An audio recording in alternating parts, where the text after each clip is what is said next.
Hey everyone, Charles here. And first of all, thank you for stopping by my podcast. If this show inspires you, makes you think, or gives you that courage to jump into action, please help by donating to this show.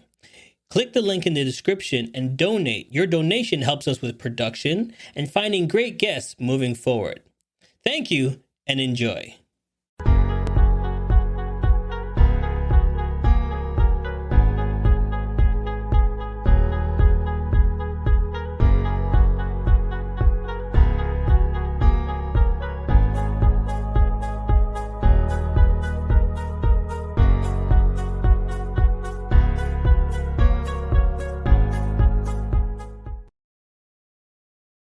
You know you should be doing something different, right? Hey, I'm talking to you. Do you believe that you have the gift for greatness or have a special talent, but don't have the courage to take that next step? Always wondering how others made it look so easy?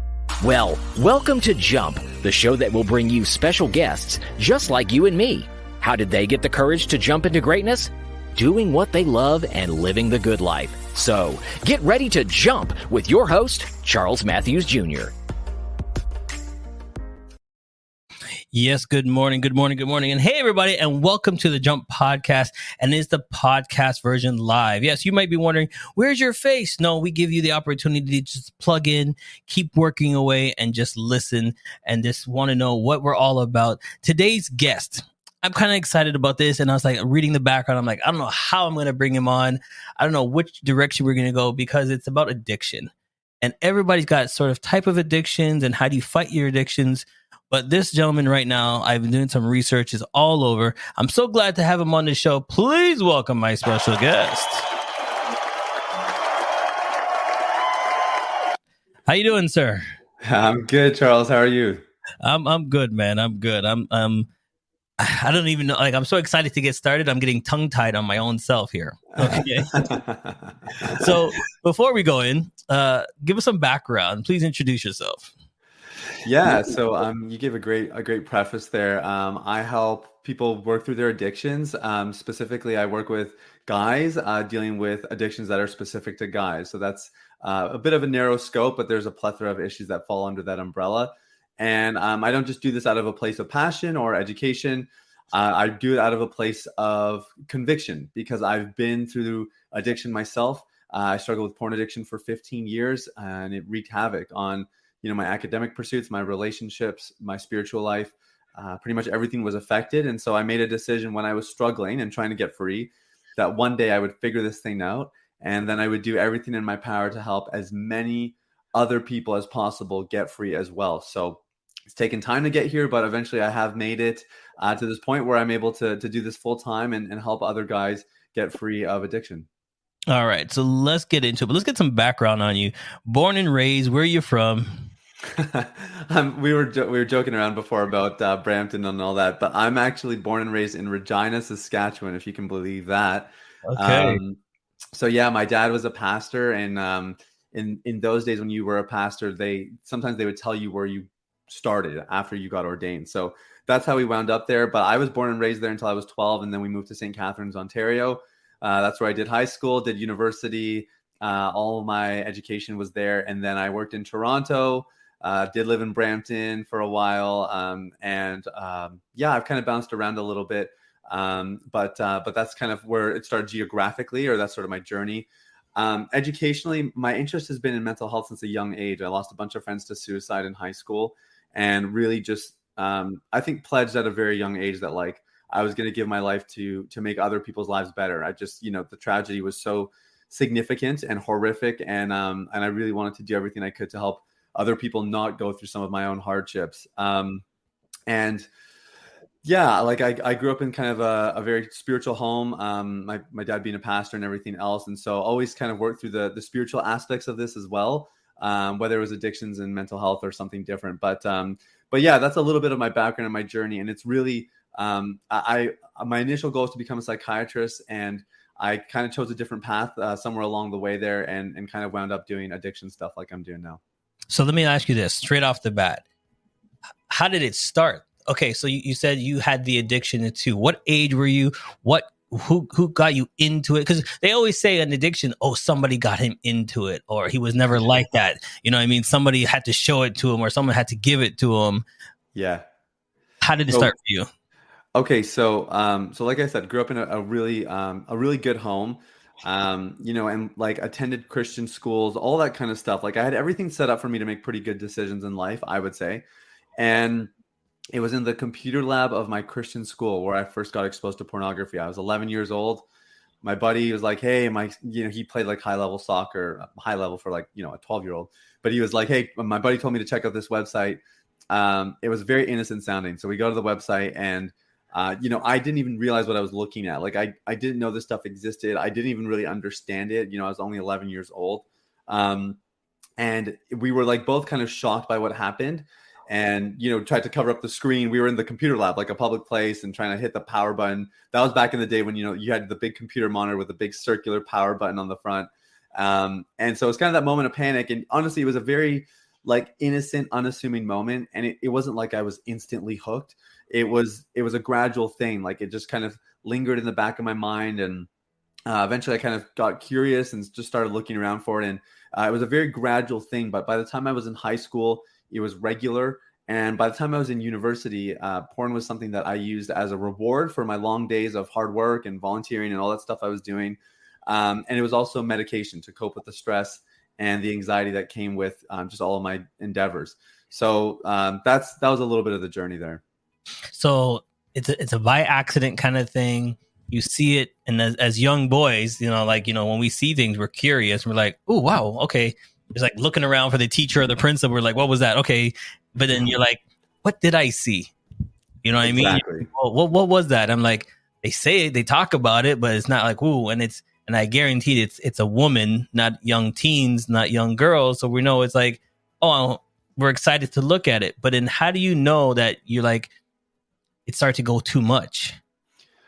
So I think in high school, like, it became pretty regular. And that was when I would say I had a conviction, like, I know this is wrong, but I can stop when I want, or, all the classic things you tell yourself when you're hooked to something. Okay. It's not that big of a deal. You sort of try to reason or rationalize or whatever. So those were kind of the indicators that this was a problem. But it was really when I got to university where it was like, oh, I really cannot go long. Sometimes I can go a day without it. And that's when it was like, okay, I'm in major trouble here. And what really like revealed it in broad daylight was I made a decision to get this thing out of my life. I was like, okay, I've had enough. I'm going to finally do this thing. And then everything I tried failed miserably. And I just thought it would be so easy to kind of eliminate it from my life, just like I've made other changes to my life over the years. And it was very clear that it had much deeper roots in my heart. And I was kind of at a loss. Like I actually have no idea how to get free because this was more than what I bargained for. All right. So let's dive into this part so people can understand how serious it was. So Monday to Sunday, how many times, how many hours did you go on? Like let's see where you were. Like, was it, just, 10 minutes on a Monday, 20 minutes on a Thursday? How serious was this? I really appreciate that question. I don't think I've ever been asked that before, and I've been on probably hundreds of podcasts. So, there's no such thing like if you stay in this stuff long enough, there's no such thing as just like 5 minutes here, 10 minutes there. Usually you find yourself in binge purge cycles. So that's an addiction term. The idea that when you really engage with the substance or the behavior, you binge, like it's sometimes hours at a time. And that would definitely have been the case for me. Even when I was recovering, I would basically the binge purge cycles would happen fewer and farther between. And then the purge part is where you're like, oh, I'm never going to do that again. I feel so terrible and whatever. But those binges sometimes would be hours long, and sometimes multiple times a week. But I wasn't binging regularly. The binge would kind of just be occasionally, but I was viewing regularly for anywhere from probably 20 to 40 minutes. I think at the worst of it, it would probably be 5 to 6 times a week. Okay. So when they say, excuse me, when they say addiction now, that means can't live without it, can't go without it. It's I gotta have it, even if it's a 1 minute, whatever. That's the key word of addiction. Yeah, so addiction has a few different qualities to it. It is that you can't live without it. It's also that you build up a tolerance or kind of a resistance to it, or resilience rather.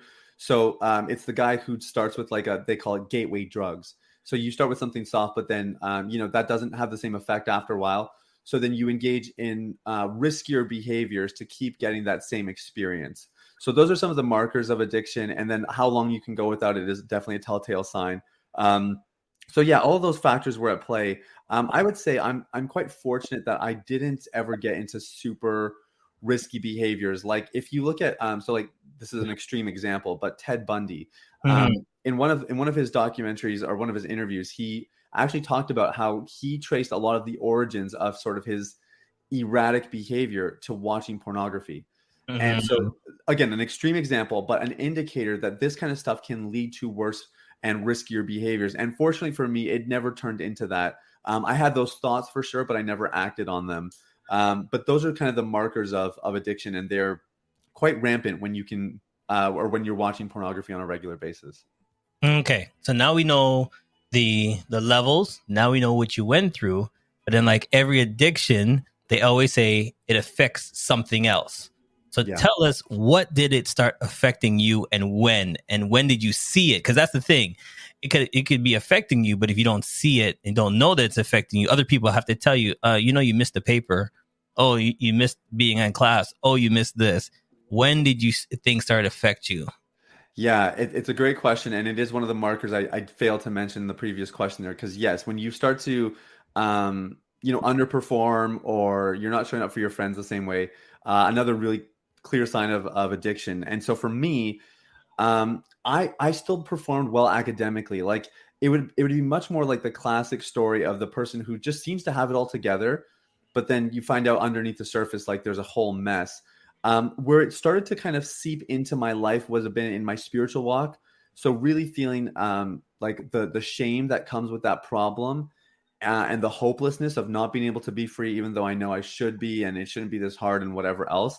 Um, and that started to kind of erode my confidence, and even my ability to engage in romantic relationships. It was like, this is such a huge issue. I don't think I want to bring this into anything that's remotely romantic. I still had good friendships for the most part. Probably had a little bit of a reservedness there, like not able to fully let people see me and know me. So a bit of a barrier there. But then it was romantically where it kind of just felt like it had suffocated that part of my life, because I was too scared to pursue someone, or to engage with someone, because then I was going to invite them into this whole mess I had going on. Yeah, and that's the thing, is showing them your life and showing them and being judged.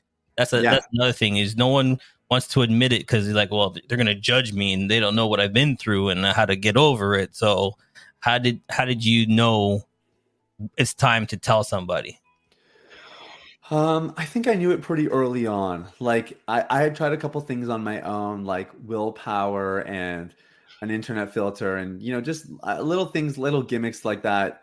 I'm not against any of those things, but I think they're starting points. They're not complete solutions. So that was when it was like, okay, I really need some help. I think in this day and age, this kind of porn consumption is so common. So I had other friends that, we had more open dialogues, and some of them had given indicators that they were struggling as well. And that was enough for me to share with them, because it was like, okay, if you even have a remote understanding of this, I feel comfortable enough to at least open up and kind of get the ball rolling. So I was a bit fortunate that way, but it was really the frustration of not being able to do it on my own that made me realize I need to bring other people into this.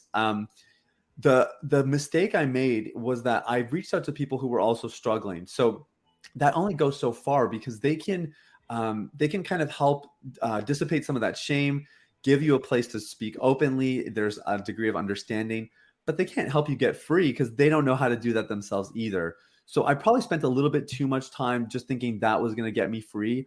It took me a little bit more time to realize I actually need to get some proper help, a proper program, some people who really know what they're doing here to make it all the way to the other side. All right, so I'm gonna flip it backwards now for a second, because in the beginning you said your father is what? A pastor. Yeah. Okay, so now how do you explain that?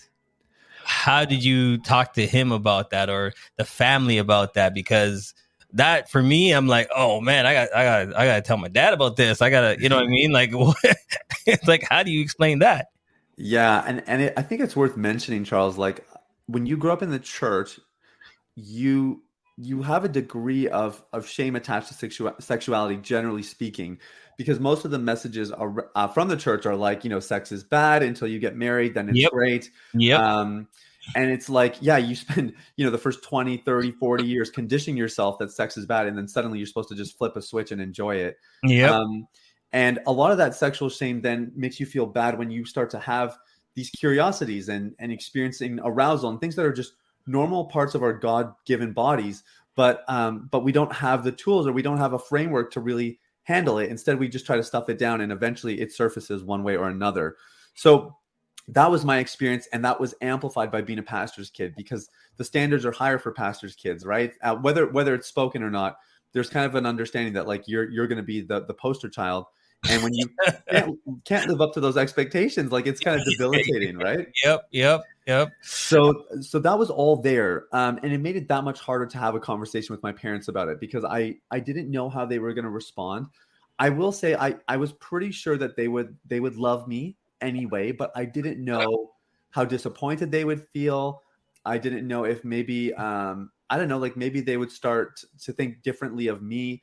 I just didn't know what was at stake there, but it felt like a lot. Um, but I had gotten to a place where I was starting to experience some healing, so that made it easier. I had at least like started a program and that kind of thing. And part of that healing process was actually talking to them, not only about the issue, like the confessional part, but there were some things from my relationships with them where it was like some of these pain points were actually, I think, driving my desire to watch porn in the first place. So I reached out to them and had a twofold conversation. One was, hey, this has been going on. I've really been struggling, and I wanted to let you know. And the other part was like, I've been uncovering some of the contributing parts of it, and I wanted to talk to you about some things from my childhood that I think would be good for us to just, talk through and that kind of thing. So Right. those were hard conversations. It wasn't all in one shot either, but really, really impactful in the long run for my recovery and for my relationship with my parents. All right. So let's talk about relationships, because Okay. now you're married. Yes, sir. How did that go? So one of my goals when I was really actively pursuing recovery was to get free before I got married. One of my mentors taught me that marriage is a magnifier. And a lot of single guys and girls mistakenly think that a marriage is going to fix the issues they have, not realizing that it actually exposes them. So my goal was to get this thing figured out before I got married. And I even prayed, God, whoever my future wife is, just keep her in the balance until I get this thing figured out. It was honestly, it was very sincere of me. And it was something that I wanted to motivate me as well, to not just like let the issue linger. So that's kind of where everything started for me. And February 2016 was the last time that I looked at porn. And I met my wife in November 2016. That prayer really did get answered. Now, there was 5.5 years in between when I first started praying that prayer to when I got free. So it was not an overnight thing. And 5.5 years is super long. Like that was one of the things I had set out, was to shorten that recovery period. And we can get into that later. But yeah, I met my wife then. And I think the thing that I learned along the way was that it is better to confess a temptation than confess a mistake. And Okay, hold on. You guys say that one more time. I would rather confess a temptation than confess a mistake.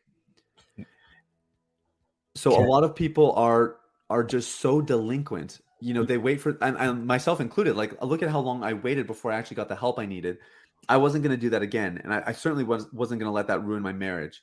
So that concept practically is just keeping close tabs. It's like on those days where you're feeling tempted, just talking about it. And for me, when I feel tempted to watch porn, it doesn't happen that often, but it does happen. It's usually because I'm under extreme stress. Mm-hmm. So then it's not the focus doesn't actually have to be pornography and that temptation, because my wife doesn't feel like, oh my gosh, how could you think that or whatever. It's like, babe, I'm so stressed out today, and I caught my mind going there, and I wanted to let you know. And so it's kind of like, this is the light on the dashboard. The temptations are there. And when I have that awareness of like, there's something going on under the surface, the stress, the anxiety, whatever else, we can channel our efforts there and just have confidence that the porn thing is actually it's not the real problem. There's something underneath the surface. So that was the thing I learned. That was the whole essence of my recovery journey and the essence of what I do now. But the way that translates into a relationship is just being very proactive about your communication and trying to nip things in the bud before they become something worse. All right. So all the ladies that are listening right now, they're like, I don't know. He told me that. I don't like, how did your wife react? Like you dropped the bomb. Boom. Yeah. Well, I think the reality is that most people, by the time you're an adult and you're getting into more serious relationships, most people have made decisions in their sexuality that they regret. So I think my wife came from that place, just knowing like she hasn't been perfect either. She had lots of grace. And I think the other thing that just goes a long way is like, it is just realizing that the person wants to be free. Like I think that came through very clearly in my communication with her. And I mean, granted, I was already free, but even just talking about like, hey, I'm feeling tempted, it shows her how much I care about the connection, that I trust her enough. Because of course, if you wait and then you get caught or somehow it comes out, like the number one question that comes out almost right away is, why didn't you tell me? Exactly. Right?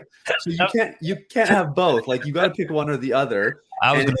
Yep. Sorry, I was gonna finish your statement right there. Yep, because that's exactly. So it's kind of, to me, it's like it's the lesser of two evils, but I don't even like that term because to me, the best solutions will always be preventative. And I can't think of anything better other than obviously eliminating it altogether. I can't think of anything better than proactively having those conversations about it before it develops into something worse. That's going to be just a way harder conversation to have down the road. All right. So we're going to take a quick break, but when we come back, we're going to dive into now how you helping others. How are you helping others get over the hump? How are you helping others to jump into greatness like you? Because you're into greatness right now. You've conquered it, you move forward, and you're helping others. So right after the break, we'll get right into it. Stay tuned. Don't go nowhere. CMJ Entertainment is a one-stop shop. CMJ Entertainment helps people do any type of events, and it's a marketing tool as well. So we'll cover everything from start to finish. If it's a wedding, we'll make sure your wedding is over the top. And if it's an event, we make sure that everybody gets information at the end of the day. Give us a call at 416-414-8964 or online, go to cmjent.com. Thanks, Charles. I'm Carolyn Dickinson, and I'm here to tell you that the Life Success Board systems are live. These success boards have massive impact. The system will allow you to be able to envision that anything is possible for every area of your life. It'll give you direction, it'll give you focus, and it'll keep you moving forward. There are 8 success board systems available to you, plus bonuses. So for more information on this amazing system, click the link below. You don't want to miss it. Back to you, Charles. Hey, it's okay if you're driving or too busy to take notes. Charles has your parachute packed with all the info you need to jump into success. Check out the links section for all the tools you need to land safe. Now, let's keep falling with Charles and his special guest.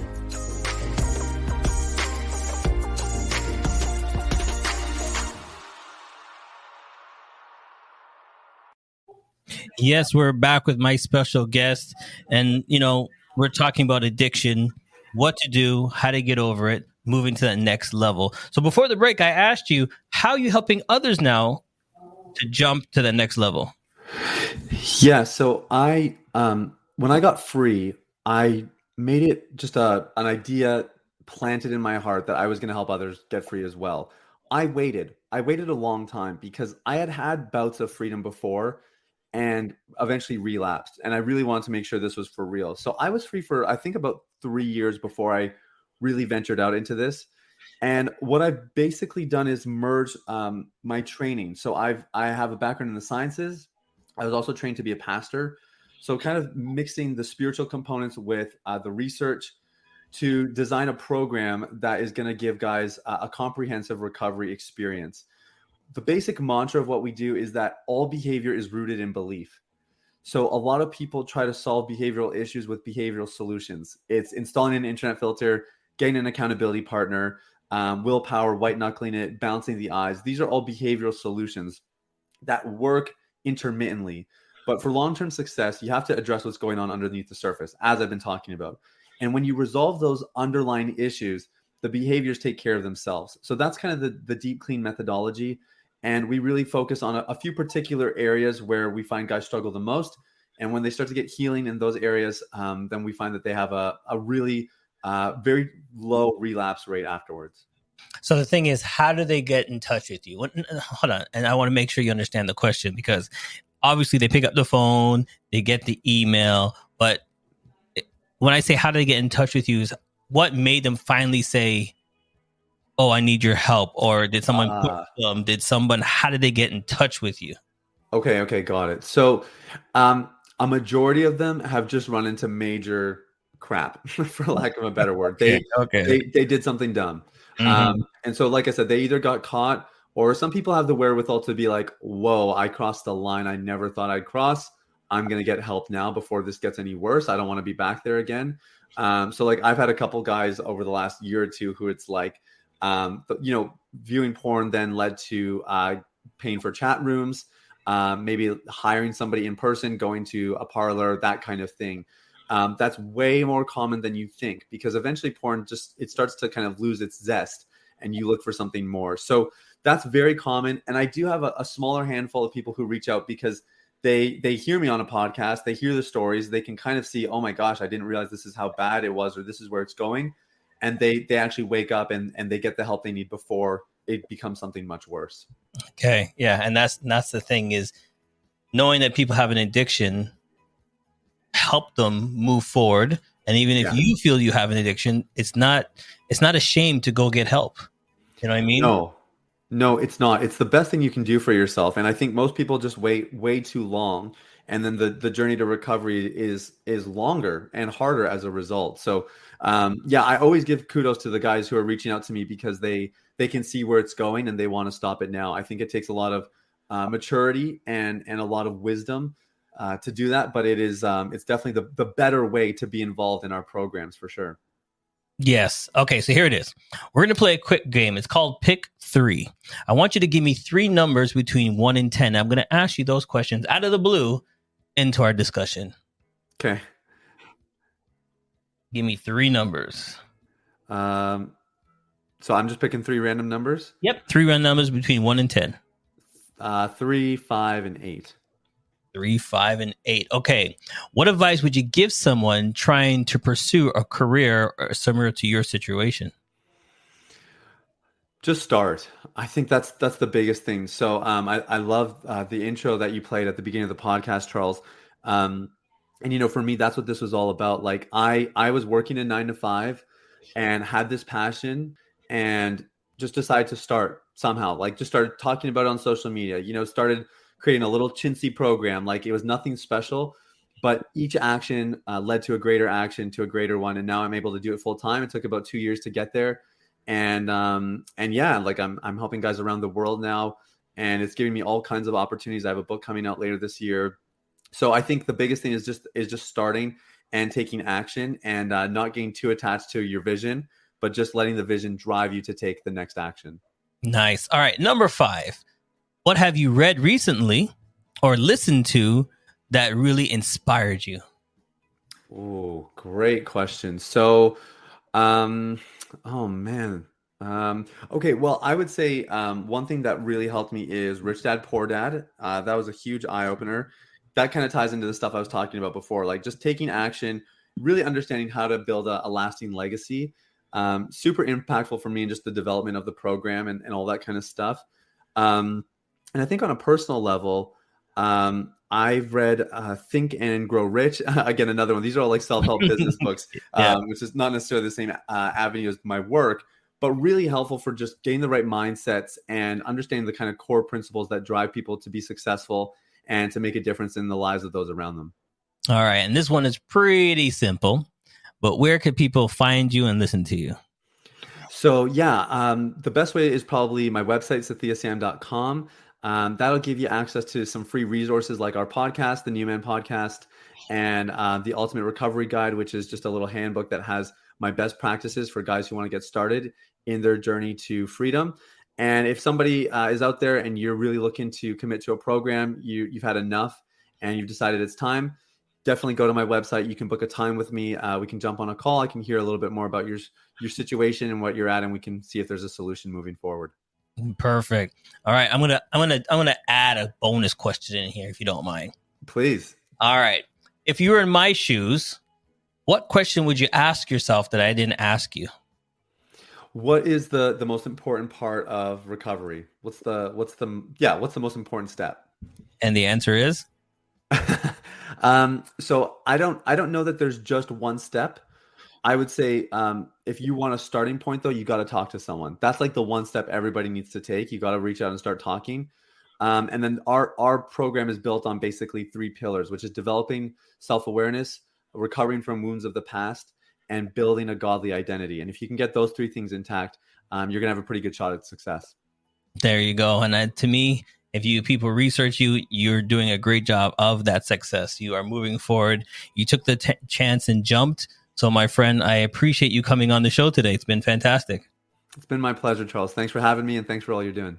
All right. So, listen, if you want to catch the replay, please go to charlesmatthews.com. You can get all the links there. All of our guests, if they have, if they're selling their books or whatever, it's right there. You can catch it right there. I'm excited to tell everybody about this episode because I think it's one episode that more people need to hear because there's a lot of different addictions out there. It doesn't have to be this one, but if someone can talk to you about it and just get you over the hump, get you to the line and jump, I think that's the greatest thing you can do is to get to the line and just jump. Jump into greatness. It's waiting for you. All right, my friend. Thank you so much for joining us. Has come to an end, but the fun doesn't have to stop here. If you have any questions, suggestions, or feedback, head over right now to Twitter and Facebook and like, share, and get involved. Join us next time. Please be advised that this podcast is meant for educational and informational purposes only and is in no way a replacement for legal or medical advice. The opinions contained within are solely those of the interviewers and interviewees and should be received as so. Those seeking help or advice are encouraged to obtain professional legal and medical services. Hey, hope you had a great time listening to the show. If you think I did a great job, please buy me a coffee. I still got a lot of work to do. We would love to hear from you, your feedback, so please click the link and leave us a review. You can help us grow by following us on all social media platforms and sharing this link. Once again, it's time for you to jump. Success is waiting.